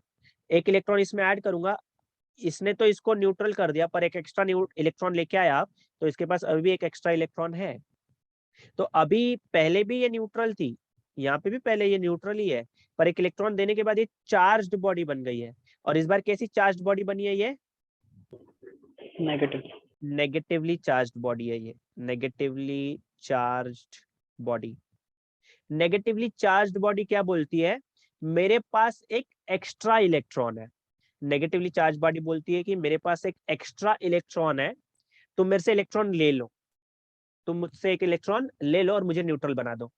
तो ये देने वाला काम करती है, तो ये एक्चुअली डोनर जैसा बिहेव करेगी, ये एक्सेप्टर जैसा बिहेव करेगा। एक्सेप्टर, ये एक्सेप्ट करना चाहता है इलेक्ट्रॉन्स को, तो ये कैसे बिहेव करेगा? डोनर की तरह। आओ भाई ले लो, ले लो, ले लो, ले लो, इलेक्ट्रॉन ले लो। अब ये नेगेटिवली चार्ज बॉडी को क्या बोलेंगे अगर इसके पास एक्स्ट्रा इलेक्ट्रॉन है? तो बोलूंगा मैं, ये इलेक्ट्रॉन डेफिसिट लिखा है तो इधर बोलूंगा excess in electron, excess of electron या एक्सेस इन इलेक्ट्रॉन, मतलब एक्स्ट्रा इलेक्ट्रॉन है भाई, एक्स्ट्रा है, एक्स्ट्रा है। क्या है? एक्स्ट्रा है इलेक्ट्रॉन। ये मीनिंग होती है इसकी। क्या छोटी छोटी बातें मुझे समझ में आती है? बोलो बोलो Yes, यार। sir. अगर ये चीज हाँ, समझ sir. में आती है तो मेरा क्वेश्चन ये है कि अभी ये तो मैंने फिर भी एक एटम बनाया आप लोग के सामने, मतलब सोडियम का एक एलिमेंट लिया, एक छोटा सा उसका एटम लिया। ठीक है। एटम के अंदर मुझे मालूम है, एटम के अंदर न्यूक्लियस होता है और ऑर्बिट में इलेक्ट्रॉन। तो एक एटम की बात किया, ऑर्बिट में जितने इलेक्ट्रॉन होंगे न्यूक्लियस में उतने प्रोटॉन होंगे। ठीक है। प्रोटॉन को पी लिख देता हूं अगर तुमको कंफ्यूजन हो रहा है तो। जितने इलेक्ट्रॉन उतने प्रोटॉन, और दोनों का नंबर सेम होता है, इसलिए दोनों के इफेक्ट को कैंसिल करके ये बॉडी बन जाती है न्यूट्रल। बॉडी बन जाती है ये न्यूट्रल, न्यूट्रल, न्यूट्रल बन जाती है ये। अच्छा, ये तो एक एटम की बात किया। ऐसे एक छोटी सी बॉडी में, एक छोटी सी बॉडी में कितने इलेक्ट्रॉन हो सकते हैं? कितने इलेक्ट्रॉन हो सकते हैं? एन नंबर अज्यूम कर लूं, N number of electrons, N number of electrons होते हैं। तो मेरा क्वेश्चन ये है, एक बॉडी से मैं कितने इलेक्ट्रॉन्स निकाल सकता हूँ? सुनना ध्यान से। 1 निकाल सकता हूँ, 2 निकाल सकता हूँ, 3 निकाल सकता हूँ, dot dot dot dot dot dot dot, कितने निकाल सकता हूँ? इन्फिनिटी निकाल सकता हूँ। क्या ये सही है? सोचो। Yes, sir. क्या मैं किसी बॉडी में से 1.5 इलेक्ट्रॉन्स को रिमूव कर सकता हूँ, या फिर या तो 1.5 इलेक्ट्रॉन्स को रिमूव कर दो या फिर 1.5 इलेक्ट्रॉन्स को ऐड कर दो? क्या ये प्रोसेस पॉसिबल है? या फिर मैं एक बॉडी में से 3.2 इलेक्ट्रॉन निकाल लेता हूँ, क्या ये भी पॉसिबल है?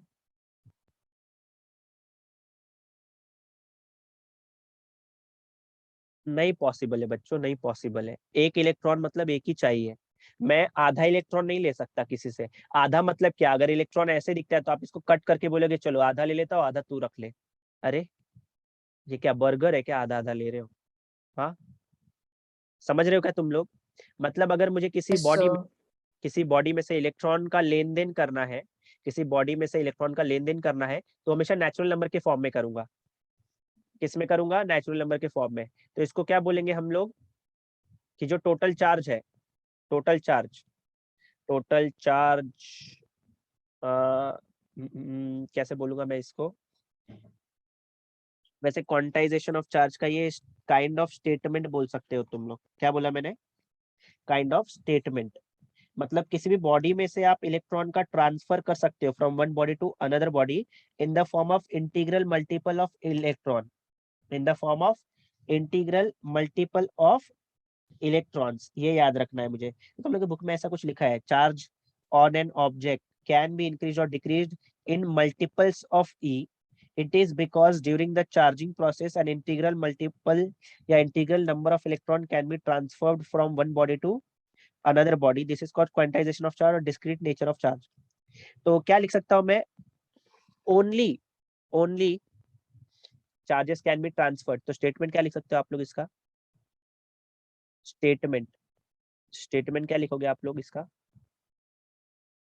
charges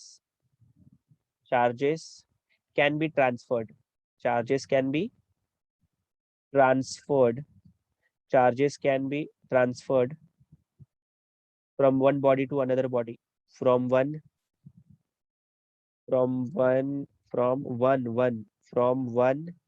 body to another. From one body to another.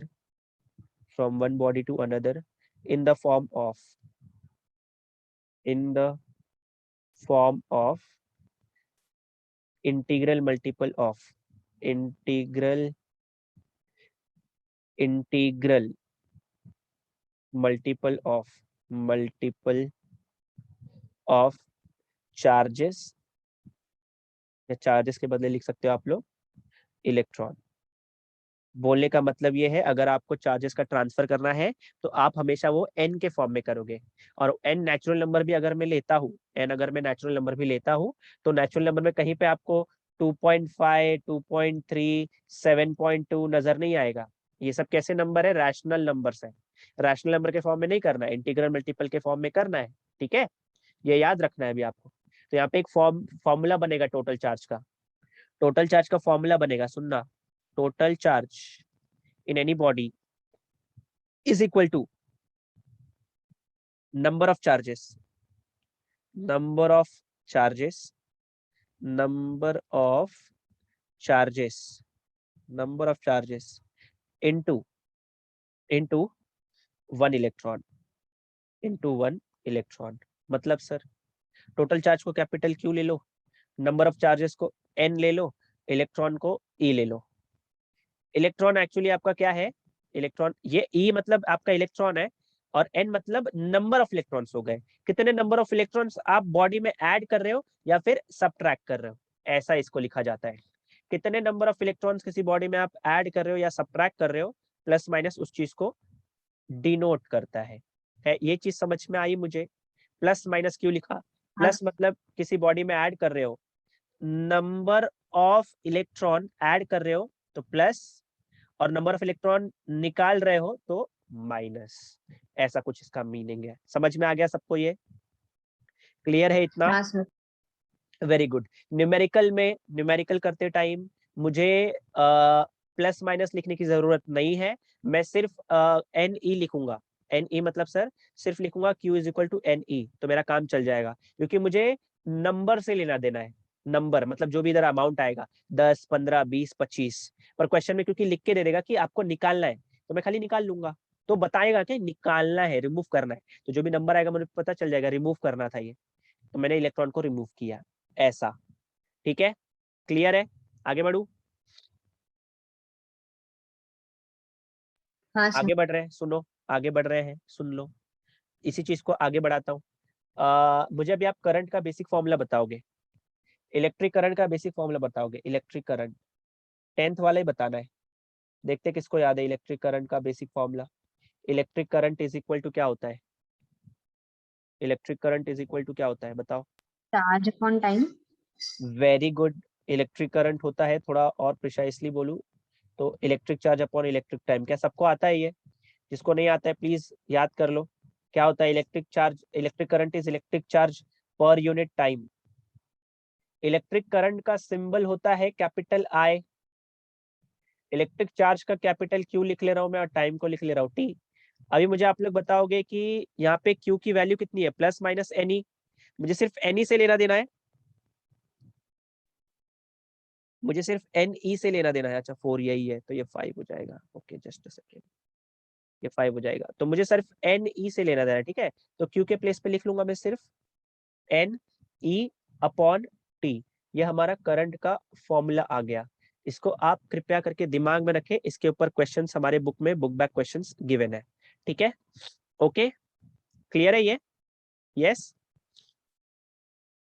हाँ हाँ सर। सर। ठीक है। अभी मैं यहाँ पे कुछ और चीजों की बात कर लेता हूँ आप लोग के साथ। सबसे पहले बात कर लेता हूँ जो मुझे पहले कर लेनी चाहिए थी स्टार्ट में ही, अभी कर लेते हैं, की फर्क पड़ रहा है। तो सबसे पहले मैं बात करने वाला हूँ यूनिट ऑफ चार्ज। पहली चीज unit of charge, unit of charge. Charge की यूनिट क्या होती है आपको मालूम है? क्या लिख रहा हूँ मैं यहाँ पे? कूलम। कूलम होती है, कूलम। कूलम। जिसको नहीं मालूम है फिर से बता दूं, यहाँ पे ओ साइलेंट है और बी साइलेंट है। ओ साइलेंट है और बी साइलेंट है। और ये वाला भी ओ साइलेंट ही होता है क्योंकि मैं लम लम बोल रहा हूँ, लॉम्ब नहीं बोल रहा हूँ मैं। तो तीन चीज यहाँ पे साइलेंट है, इन केस आपको नहीं पता है तो। और इसका सिंबल ना हम लोग कैपिटल सी से रिप्रेजेंट करेंगे। तो यूनिट ऑफ चार्ज क्या होता है? कूलम। और यहाँ पे कूलम लिखने के बाद इसको आप कैपिटल सी भी लिख सकते हो। ठीक है, अब इसके बाद यूनिट तो डिस्कस कर लिया हम लोग ने। सेकेंड चीज, अब बात करता हूँ मैं एक एटम की। मैंने अज्यूम किया ये एक एटम है, ये एक एटम है और एटम के सेंटर पे क्या होता है भाई? सेंटर पे होता है न्यूक्लियस। सेंटर पे कौन है हमारा? ये हमारे एटम की ऑर्बिट है। ये पूरी चीज बनाया मैंने आपके सामने एटम। एटम के पास कौन कौन सी चीजें होती है? एटम के पास होती है ऑर्बिट, ऑर्बिट, और यहाँ पे क्या है? न्यूक्लियस। ऑर्बिट में किसका घर है? जितना मुझे बेसिक नॉलेज होना चाहिए, ऑर्बिट में घर है इलेक्ट्रॉन का। ऑर्बिट में घर है इलेक्ट्रॉन का। न्यूक्लियस में कौन दो लोग का घर है भाई? कौन से दो लोग हैं जो साथ में रहते हैं? न्यूक्लियस में घर है प्रोटॉन न्यूट्रॉन। प्रोटॉन्स का। तो इधर इलेक्ट्रॉन्स लिख लेता हूँ, protons plus plus plus neutrons का, प्लस न्यूट्रॉन्स का घर है। ठीक है, अभी मुझे चाहिए कि चार्ज ऑन इलेक्ट्रॉन कितना होता है। मुझे चाहिए चार्ज ऑन इलेक्ट्रॉन, बता दो। Charge on electron, charge on electron, charge on electron मतलब इलेक्ट्रॉन पे चार्ज कितना होता है, इलेक्ट्रॉन पे कितना चार्ज होता है। जिसको नहीं मालूम है वो याद करेगा, ये सब चीजें मैंने भी याद की तो आपको याद करनी पड़ेगी। कितना होता है? -1.6 इंटू 10⁻⁻19 कूलम। इलेक्ट्रॉन पे कितना चार्ज होता है, ठीक है, ये चीज आपको याद रखनी है। पर एक चीज और सुनो कि मुझे मालूम है जितने नंबर ऑफ इलेक्ट्रॉन एक ऑर्बिट में घूमते हैं, न्यूक्लियस में उतने ही नंबर ऑफ प्रोटॉन्स भी तो होते हैं। तो जितना चार्ज इलेक्ट्रॉन पे होगा उतना चार्ज प्रोटॉन पे भी तो होगा। तो प्लस मतलब प्रोटॉन, रुको, ये प्लस, इसको रब किया जाए। अगर मैंने ये प्लस लिखा, ठीक है, चार्ज ऑन इलेक्ट्रॉन लिखा है मैंने, और इधर लिख लेता हूँ ई प्लस मतलब प्रोटॉन। तो प्लस मतलब प्रोटॉन पे इतना चार्ज है और माइनस मतलब इतना इलेक्ट्रॉन पे चार्ज है। जब दोनों को ऐड करूंगा तब तो आंसर 0 आएगा ना, और 0 आएगा तभी तो बॉडी आपकी क्या बनेगी? बॉडी आपकी क्या बनेगी? न्यूट्रल बनेगी। सही बोला मैंने? तो जितना इलेक्ट्रॉन पे चार्ज होता है उतना ही प्रोटॉन पे चार्ज होता है, जितना इलेक्ट्रॉन पे चार्ज होता है उतना ही प्रोटॉन पे चार्ज होता है। ठीक है, अगर किसी ने पूछ लिया types of charges, types of charges, क्या बताओगे आप, कितने टाइप के चार्ज होते हैं? टाइप्स ऑफ चार्जेस, कितने टाइप के चार्ज होते हैं? दो टाइप के ही होते हैं, पॉजिटिव चार्ज मतलब इलेक्ट्रॉन, और negative charge. Positive charge electron होता है, हाँ, कुछ बोलते भी नहीं है लोग, रुकते भी नहीं है, सुनते जाते बस। पॉजिटिव चार्ज मतलब प्रोटॉन, नेगेटिव चार्ज मतलब इलेक्ट्रॉन, ये होता है। और अगर तुम लोग के मन में आ रहा है सर न्यूट्रॉन नहीं लिखा आपने, तो यहाँ पे मैं हैशटैग इंपॉर्टेंट पॉइंट करके लिख लेता हूँ कि neutron is a chargeless particle. Chargeless particle, neutron एक चार्जलेस पार्टिकल है, तो इस पे कोई चार्ज नहीं होता है, इस पे कोई चार्ज नहीं होता है, पर इसके पास मास जरूर होता है, इसके पास मास जरूर होता है, ठीक है, मास है इसके पास। तो अभी मास का डिस्कशन करेंगे, सुन लो, मास का डिस्कशन करते हैं, सुनते हैं। पेज नंबर 6, पहले बात करते हैं मास of electron. Mass of electron, mass of electron, electron का मास कितना होता है, जितनी वैल्यू बोल रहा हूं सबको याद करना है। 9.1 into 10 to the power -31 kg।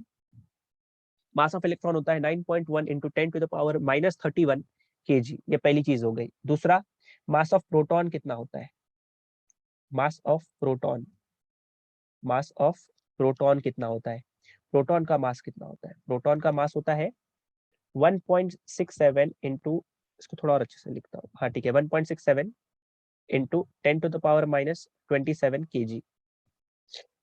ये मास ऑफ प्रोटॉन होता है। क्या होता है ये? Mass of proton. अभी मुझे ये बताओगे आप लोग, मास ऑफ इलेक्ट्रॉन में से और मास ऑफ प्रोटॉन में से बड़ा कौन है? मास ऑफ इलेक्ट्रॉन और मास ऑफ प्रोटॉन में बड़ा कौन है? प्रोटॉन। मास ऑफ प्रोटॉन बड़ा है। और क्वेश्चन ये है अब मेरा कि मास ऑफ प्रोटॉन कितना बड़ा है? मास ऑफ प्रोटॉन कितना बड़ा है? मास ऑफ प्रोटॉन कितना बड़ा है, बताओ। अप्रोक्सीमेटली मारो ना, एक अंदाजा मारो, अप्रोक्सीमेट अंदाजा मारो। 10 टाइम्स बड़ा है, 20 टाइम्स बड़ा है, 100 टाइम्स बड़ा है, 1000 टाइम्स बड़ा है, कितने टाइम्स बड़ा हो सकता है? बोलो। 9 times. 9 टाइम्स, 9। अभी अगर तुम लोग ने 7th 8th में कभी ना कभी तो पढ़ा रहेगा, इधर लिख देता हूं मैं, रेड में लिख लेते हैं इसको, इंपॉर्टेंट है ना, यहाँ पे लिख लेता हूं मैं, mass of proton is approximately is approximately 2000 times, 2000 times greater than mass of electron, mass of electron। Electron के मास से ये स्पेलिंग ही लिख लेते हैं, मास ऑफ इलेक्ट्रॉन, इलेक्ट्रॉन के मास से अप्रोक्सीमेटली 2000 टाइम्स बड़ा होता है। अगर तुम पिशाई से एक नंबर चाहिए तो साइंटिस्ट लोग ने 1836 और 1837 निकाल के रखा है। कोई बुक 36 बोलती है, कोई 37 बोलती है, और मैंने 37 पढ़ा है तो मैं 37 लिख रहा हूँ। 1836 लिखोगे चलेगा, एंट्रेंस में कभी कभी 1836 भी दे देता है। तो 1837 टाइम्स मास ऑफ प्रोटॉन बड़ा होता है इलेक्ट्रॉन से, और अप्रोक्सीमेटली 2000 टाइम्स याद रखता हूं मैं। तो इसका मतलब अगर मैंने आपको एक इलेक्ट्रॉन दिया, अगर मैंने आपको एक इलेक्ट्रॉन दिया और उसका मास 1 kg है, तो प्रोटॉन का मास कितना होगा? प्रोटॉन का मास कितना होगा, बोलो बोलो। अरे इतने हम लोग समझदार है, इतना नहीं समझ पा रहे, कितने टाइम्स बड़ा है ये? 1837 टाइम्स, तो प्रोटॉन का मास कितना हो जाएगा? या तो 1837 टाइम्स बोलो टू बी प्रिसाइज, या 2000 ही बोल दो। तो अगर इलेक्ट्रॉन का मास 1 kg है, तो प्रोटॉन का मास उस टाइम पे 2000 kg के आसपास होगा। इतना हैवी होता है ये। Okay okay. Yes sir. Yes sir. Okay, next चीज सुनो। ये तो इधर पहली चीज हो गई, ये दूसरी हो गई, तीसरी चीज। अब मास ऑफ न्यूट्रॉन भी कुछ होता है। मास of neutron, mass of neutron, neutron का मास कितना होता है? अब इतने सारे सर नंबर याद कैसे करूं? इसलिए खुशी की बात यह है कि अप्रोक्सीमेटली ये सेम ही दिखता है, 10⁻⁻27 kg। तो ये और ये ऑलमोस्ट सेम दिखता है। फिर से बता दूं, ये और ये ऑलमोस्ट सेम दिखता है, पर अगर मैं इधर प्रिसाइसली लिखूं, मास of neutron, hashtag important point, mass of neutron, mass of neutron, neutron is slightly heavy, is slightly heavier than mass of, mass, रुको, मास ऑफ प्रोटॉन। स्लाइटली का क्या मतलब है? बहुत थोड़ा सा बड़ा है। मतलब सर देखो, दोनों का 10⁻⁻27 सेम है, पर एक्चुअली ना न्यूट्रॉन का ना 1.6709 होता है, और यहाँ पे 1.6703 होता है। तो कितना बड़ा है? 0.0006 इतने टाइम्स बड़ा है। इसलिए वर्ड लिखा है यहाँ पे मैंने स्लाइटली हैवियर। बहुत थोड़ू सा बड़ा होता है, छोटू सा, टिंगनू सा बड़ा होता है। यहाँ पे किन किन चीजों की कि मास ऑफ प्रोटॉन बहुत ज्यादा हैवी होता है compare to mass of electron. ये पहला पॉइंट था, अभी रिसेंटली देखा। Second, mass of neutron, mass of neutron nearly equal होता है मास ऑफ प्रोटॉन के। ये भी चीज देख लिया हम लोगों ने, है ना। और एक इम्पॉर्टेंट चीज ये भी है कि in any substance, in any substance, can I say number of electrons and number of protons are same, hence things around us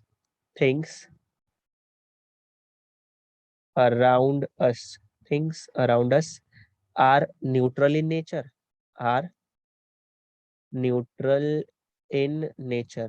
they are neutral in nature, and hence no shock will be felt by us when we touch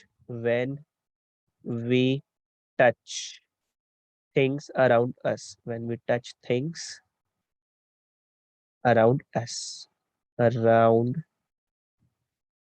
us। Clear है सबको ये? Everyone? Yes. हाँ sir. चलो अभी जाने से पहले एक छोटू सा क्वेश्चन देखते हैं। कि क्या क्वेश्चन है। बहुत फेमस क्वेश्चन है, ऑलमोस्ट हर एक अच्छा टीचर कराता है, और मैं भी अपने आप को एक अच्छा टीचर मानता हूँ। Thank you. तो इसलिए मैं ये क्वेश्चन करा रहा हूँ आप लोग को। बहुत ध्यान से सुनना आप लोग। क्वेश्चन क्या है, पहले मैं क्वेश्चन लिख लेता हूँ और उसके बाद उसको सॉल्व करेंगे। क्वेश्चन ऐसा लिखा है, find number of electrons in 1 coulomb of charge, in 1 coulomb of charge। Find number of electron in 1 coulomb of charge. ये क्वेश्चन है हमारा, ठीक है। सिंपल सा क्वेश्चन है, एमसीक्यू सॉल्व करोगे वहां पे भी आता है, और ये वैल्यू का हम लोग को लर्न करना है, और एग्जाम में आया तो बहुत बढ़िया ऐसे टाइप के questions. Find number of electrons in 1 coulomb of charge. थोड़ा ध्यान से देखोगे तो नंबर ऑफ इलेक्ट्रॉन्स पूछ रहा है। नंबर ऑफ इलेक्ट्रॉन, कितने इलेक्ट्रॉन है, मतलब अगर मैं देखना चाहूँ तो टू फाइंड, करना क्या है मुझे, फाइंड आउट, शायद से एन करने बोल रहा है कि नंबर ऑफ इलेक्ट्रॉन निकालो। फिर इसके बाद गिवन डेटा क्या है मेरे पास? गिवन डेटा क्या है कि 1 कूलम ऑफ चार्ज की बात कर रहे हैं। 1 कूलम, कूलम किसकी यूनिट है? चार्ज की, चार्ज दे के रखा है। ओके और मेरे पास ना चार्ज ऑन इलेक्ट्रॉन भी तो है, क्योंकि इलेक्ट्रॉन की बात कर रहा है। इलेक्ट्रॉन पे चार्ज कितना होता है? -1.6 इंटू 10⁻⁻19 कूलम। पर क्योंकि मैं न्यूमेरिकल कर रहा हूँ, न्यूमेरिकल में माइनस और प्लस लिखने की जरूरत नहीं होती है। न्यूमेरिकली खाली 1.6 इंटू 10⁻⁻19 लिखूंगा। तो N, Q और E ये तीनों चीज से रिलेटेड क्या मेरे पास कोई एक ऐसा फॉर्मूला है जिसको मैं लिख सकता हूँ और ये चीज को फाइंड आउट कर सकता हूँ? क्या अभी हम लोग ने कुछ किया क्या इसके पहले? कोई फॉर्मूला किया हम लोग ने? Electric current. इलेक्ट्रिक करंट वाला कि कुछ और? ऐसा लिखो क्या, by quantization of charge, by using formula of quantization of charge, quantization of charge, quantization of charge. Charge की क्वांटाइजेशन की बात हो रही है, चार्ज की क्वांटाइजेशन की बात हो रही है। तो चार्ज का क्वांटाइजेशन का अभी हम लोग ने फॉर्मूला देखा था, Q is equal to NE। Plus minus लिखने की जरूरत नहीं है, वो तो मैं समझाने के लिए बता रहा था, न्यूमेरिकल में लिखने की जरूरत नहीं होती है। N निकालना है मुझे, N निकालना है, तो N क्या आ जाएगा? Q by E। क्या इतना एग्री करते हो? बोलो। हाँ हाँ सर। सर। चलो ठीक है, नेक्स्ट देखते हैं। यहाँ पे N लिखूंगा मैं, is equal to Q। Q की वैल्यू कितनी है? 1 कूलम अपॉन E की वैल्यू कितनी है? ये जो E है इसकी वैल्यू देखो इधर कितनी है, 1.6 इंटू 10⁻⁻19 कूलम। कूलम और कूलम घर जाएंगे तो अभी ये बचेगा 1/1.6 इंटू 10⁻⁻19। जिसको नहीं मालूम है पहले बता दूं, ये 10⁻⁻19 ऊपर जाएगा तो हो जाएगा 10⁻+19 और 1/1.6 की वैल्यू होती है 0.625। 0.625 ये वैल्यू होती है, इनटू आएगा बीच में। तो क्योंकि मैंने तुम लोग को हमेशा बताया जब भी न्यूमेरिकल हम लोग सॉल्व करते हो तो हम लोग की वैल्यू 1 से लेके किसके बीच में आनी चाहिए? 10 के बीच में आनी चाहिए यूजुअली। तो इसको करने के लिए जो 10⁻19 है उसमें से एक पावर में इसको दे दूंगा, तो ये जो मेरा फाइनल उत्तर है वो किस हिसाब से दिखाई देगा या किस तरह दिखाई देगा, लेट्स सी। तो नंबर ऑफ इलेक्ट्रॉन का वैल्यू आएगा 6.25 और एक दे दिया मैंने तो ये हो जाएगा 10⁻18। अब थोड़ा इमेजिन करने की कोशिश करो तुम लोग, क्या इमेजिन करना है सर? कि सिर्फ अगर मैं तुम लोग को बोलूं कि मैं तुम लोग को 1 कूलम ऑफ चार्ज दे रहा हूं तो उस 1 कूलम ऑफ चार्ज में नंबर ऑफ इलेक्ट्रॉन कितने हैं? 6.25 इंटू 10⁻18 इलेक्ट्रॉन्स। कुछ समझ में आ रहा है आप लोग को? 1 coulomb of charge is a big number, it's not a small number. ठीक है, मैं अपने स्टेटमेंट को थोड़ा करेक्ट करता हूँ। 1 coulomb of charge, 1 coulomb of charge, मैंने बिग नंबर बोला था ना, बिग के लिए बिग से भी थोड़ा बड़ा नंबर एक होता है, बड़ा एक वर्ड है। 1 coulomb of charge is a huge number, is a huge number, बहुत बड़ा नंबर है भाई, छोटा नहीं है। क्या एक चीज क्लियर है मुझे?